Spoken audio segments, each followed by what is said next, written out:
ಬ್ಯಾಂಕುಗಳ ವಿಲೀನೀಕರಣ ಅಂತೇಳಿ ಬಂದಾಗ ಬ್ಯಾಂಕುಗಳ ವಿಲೀನೀಕರಣವನ್ನ ನಾವು 3 ಹಂತಗಳಲ್ಲಿ ಮಾಡ್ತೀವಿ according to recommendations of Nayak ಸಮಿತಿ ಅಂತೇಳಿ ನೋಡ್ತಾ ಬರ್ತೀವಿ. ಸೊ ಮೊದಲನೆಯ ಹಂತ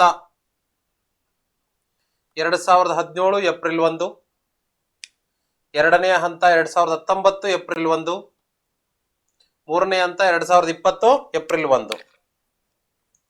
ಈ ಪಿಜೆ ನಾಯಕ್ ಸಮಿತಿ ಶಿಫಾರಸ್ ಏನಿದೆ, ನಾಯಕ್ ಸಮಿತಿ ಶಿಫಾರಸ್ಸಿನಂತೆ ಬ್ಯಾಂಕ್ಸ್ ಬೋರ್ಡ್ ಬ್ಯೂರೋ ಅನ್ನುವಂತ ಒಂದು ಸಂಸ್ಥೆಯನ್ನ 2016ರಲ್ಲಿ ಸ್ಥಾಪನೆ ಮಾಡಿರ್ತೀವಿ. ಆ ಒಂದು ಸಂಸ್ಥೆಯನ್ನ ಇತ್ತೀಚೆಗೆ FSIB ಅಂತೇಳಿ 2022ರಲ್ಲಿ ಬದಲಾಯಿಸ್ತೀವಿ. ಬ್ಯಾಂಕ್ಸ್ ಬೋರ್ಡ್ ಬ್ಯೂರೋ ಏನಾಗಿ ಬದಲಾಗಿದೆ ಈಗ present? FSIB, financial service institutions bureau. Financial services institutions bureau. What is the functions of financial services institutions bureau? ಏನಿದರ ಕೆಲಸ?